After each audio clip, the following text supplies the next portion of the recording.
Welcome to the lecture number 2 of Romantic Poetry in year 2107. In this lecture, we'll learn about the salient features of Romantic poetry. So, Romanticism and Romantic period, already we have discussed something about that in the previous lecture, lecture number 1. So, in lecture number 2, we'll learn about the dominant movement in literature and the other arts.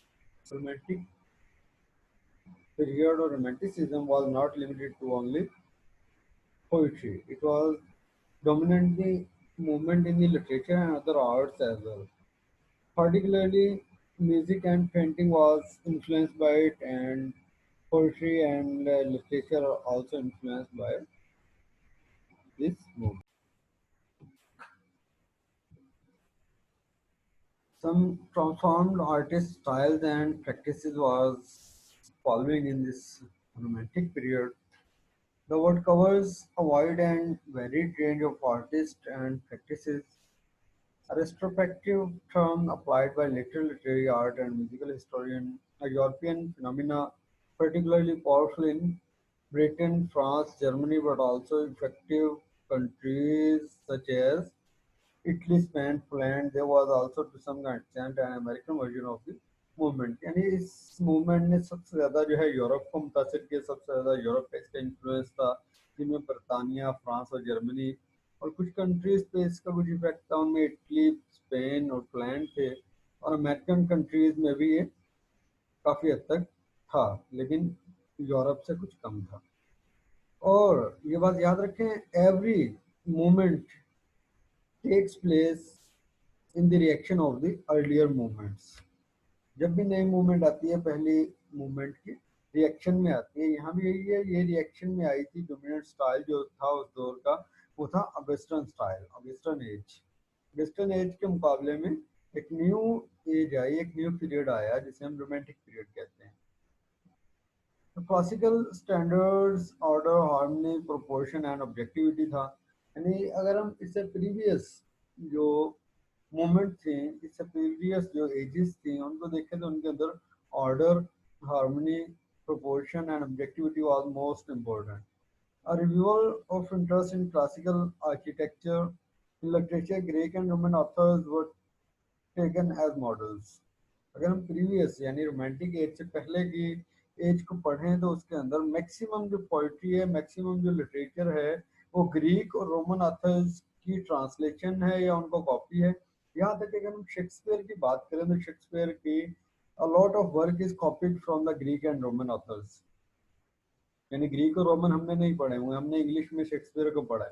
तो हमारे ख्याल में Shakespeare की writing उसकी अपनी है, उसकी बहुत सारी राइटिंग उसकी अपनी नहीं है, उसने बहुत सारी राइटिंग जो है वो रोमन और ग्रीक से ली है। इस तरह बाकी भी मूवमेंट जो इससे पहले थी रोमांटिक एज से, वो मैक्सिमम कॉपी पेस्ट करती रही है। लेकिन रोमांटिसिज्म में 5 एलिमेंट्स ऐसे थे जो डिफरेंट थे, जो उसे जो है इम्पोर्टेंट बनाते थे, जैसे यूनिक बनाते हैं दूसरी मूवमेंट के मुकाबले में। Interest in the common man and childhood. Before that, there was a lot of stories, a lot of poetry, but no any poet have written about the common man or about the childhood. जब भी लिखा गया बादशाहों के बारे में लिखा गया, जब भी लिखा गया ऐसे पर्सन के बारे में लिखा गया जो जागीरदार हैं, जिनके अपने एक वर्थ है, जिनके अपने एक यानी इलियट क्लास पे थे। पहली दफा हम इलियट से, जो पोइट्स हैं, वो उतरे हैं इलियट से किसी कॉमन मैन की तरफ। और strong senses, emotions, and feelings were there. There was ear to of nature. They are loving to nature, celebrating of the individual, importance of imagination. These are the 5 elements of the romanticism. And key themes of the romantic period were following: revolution, democracy, and republicanism, the sublime and transcendence, the power of the imagination, genius, and the source of inspiration, proto-psychology, extreme mental states, nature and the natural. These were the themes of the romantic period. Salient features, that was our today's lecture. Is the main point, important thing in the romantic era, romantic age. What are the salient features of the romantic period? The salient features Some of the central features of the salient feature are following: an emphasis on emotion and imaginative spontaneity, spontaneity, यानी emotions का क्या मतलब है, strong feeling. और strong feeling के साथ जब आप इमेजिनेशंस को मिला लेते हैं तो फिर स्पॉन्टेनियस आपके अल्फाज निकल रहे होते हैं।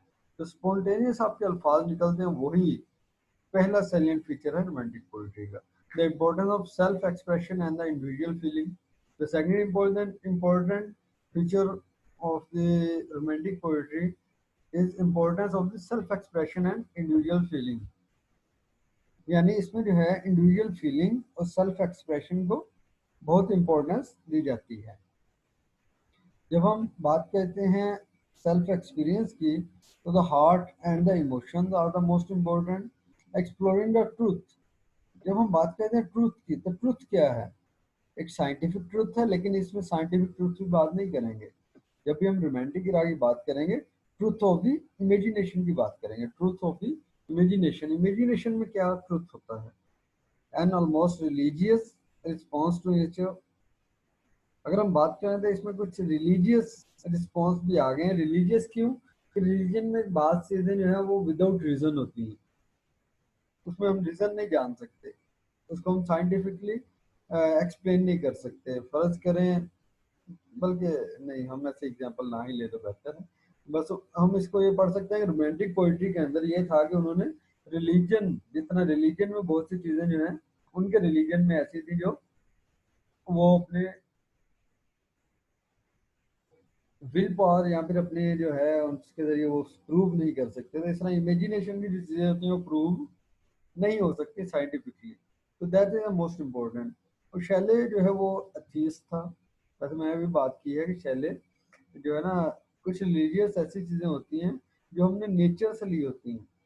तो शैले अथीस्ट था। Wordsworth was a pantheist, the believe that God is in everything. जिसे हम कहते हैं वहदतुल वजूद। हमारे मुसलमानों में से बात फिरकों का है ये वहदतुल वजूद, वहदतुल शुहूद, कि हर पर्सन के अंदर अल्लाह है, जितने भी दिल हैं उनके अंदर अल्लाह ही रहता है। तो यही बिलीव वर्ड्सवर्थ का भी था, इसलिए वो हर चीज़ को रिस्पेक्ट देता था कि हर चीज़ के अंदर अल्लाह है। Much of their poetry celebrated the beauty of nature, protested the ugliness and the growing industrialization of the century, the machines, factories, slum conditions, pollution and so on। ये तमाम चीज़ों को उन्होंने क्या किया, उन पे जो है इनके खिलाफ बोले हैं कि ये चीज़ें अच्छी नहीं हैं, और इनके खिलाफ अभी तक बोला जा रहा है। और नंबर 4 पे, कैपेसिटी फॉर वंडर।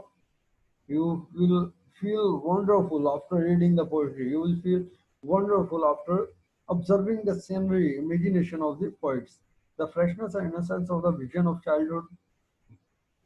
अब चाइल्डहुड, अभी भी आप, हम जो है ना काफी बड़े हो गए हैं। अब अगर सोचे ना किसी भी चीज को, जैसे हम बचपन में सोचा करते थे, तो बचपन की सोच में आज की सोच में बहुत फर्क है।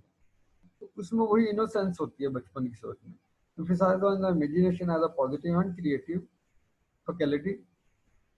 जब साइंटिफिक रेवोल्यूशन आया, तो ये सिक्स जिसे हम कह रहे हैं imagination as a positive and creativity faculty, तो उस दौर में इमेजिनेशन को बिल्कुल बैकग्राउंड पे डाल दिया गया, क्योंकि हर चीज को साइंटिफिकली प्रूव करना पड़ता था। तो उसी चीज के खिलाफ जो है ये रोमांटिक पोइट ने स्टैंड लिया, और इन्होंने क्या कहा कि जो इमेजिनेशन है ये पॉजिटिव थिंग भी है, और क्रिएटिविटी भी इमेजिनेशन से ही आती है। ये बाकी रियलिटी है कि जब तक हम इमेजिन नहीं करेंगे तब तक हम उसे बना नहीं सकेंगे।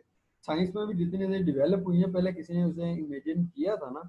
अगर बल्ब की इजाद हुई है, किसी ने सोचा होगा ना कि बिजली को इस तरह गुजारें तो रोशनी हो सकती है, तो इजाद हुआ है। तो पहले इमेजिनेशन है, फिर उसके बाद क्या है, क्रिएटिविटी है। An interest in primitive form of art, aspects of the Gothic and the medieval revival. तो गोथिक जो है ये भी इसी में आ जाता है। गोथिक आर्ट बहुत मशहूर है, उसमें अमेरिकन एक दो वर्कर अभी तक काम कर रहे हैं। गोथिक आर्ट, उसके अंदर जो नेचर को बहुत करीब से दिखाया जाता है। And interest in the concern for the outcast of society, need tramps, beggars, observed factors and the poor and disregarded are especially evident in romantic poetry। पहले मैंने बात की, common person are presented in this poetry, an idea of the poet as a visionary figure with an important role play as prophet. बाद लोगों ने romantic poets जो है, romantic poets वो खुद कहते हैं कि रोमांटिक पोइट या पोइट होने के लिए आपको प्रॉफिट होना पड़ता है, in both political and religious terms. तो रोमांटिक पोइट्री की जब बात करते हैं, इसमें कुछ फर्स्ट जनरेशन पोइट्स हैं जिन्हें हम द लेट पोइट्स भी कहते हैं। विलियम वर्ड्सवर्थ हैं, एस टी कॉलेज हैं, रॉबर्ट सॉथे हैं, चार्ल्स लैम्ब हैं, थॉमस डी कॉन्सीरी हैं। और सेकंड जनरेशन रोमांटिक पोइट्स की जो है उनमें जॉर्ज गॉर्डन, लॉर्ड बैरन, बीपी शेले, जॉन कीट्स हैं। तो पहली जनरेशन जो, उसे हम क्या कहते हैं आमतौर पे, द लेक पोइट्स। और सेकंड जनरेशन जो है इसके बाद वाली है लेक पोइट्स। तो लेक पोइट्स को लेक पोइट क्यों कहते हैं? तो ये एक ही सिटी से बिलोंग करते थे और उस सिटी की मशहूरी जो है किस वजह से थी, वो लेक्स की वजह से थी कि वहां पर क्या थी, कुछ चश्मे थे। The second generation romantic poets में ये आ जाते हैं। उसके बाद romanticism and today's world. It can be seen today in the conservationism, traditional attitude of certain people against progressiveness, globalization, or multiculturalism. It has an emphasis on emotions of feelings rather than intellect. यानी मौजूदा दौर में अगर हम देखें तो कुछ ऐसे लोग भी हैं जो कंजर्वेटिव हैं, जो सिर्फ ट्रेडिशन और ट्रेडिशनल एटीट्यूड को मानते हैं, जो अगेंस्ट है किसके, प्रोग्रेसिव के, जो ग्लोबलाइजेशन के अगेंस्ट है, जो मल्टीकल्चरलिज्म के अगेंस्ट है। तो वो क्यों है कि उनमें इमोशंस और फीलिंग को हाईलाइट नहीं करते, किस चीज को कहते हैं, मटेरियलिस्टिक को। तो अगर हम रोमांटिसिज्म को पढ़े तो it is idealistic and real world view optic that can still be seen today. तो ये रोमांटिक एज थी ना, उसमें जिस तरह लोगों का देखने का अंदाज था वो अब भी मौजूद है।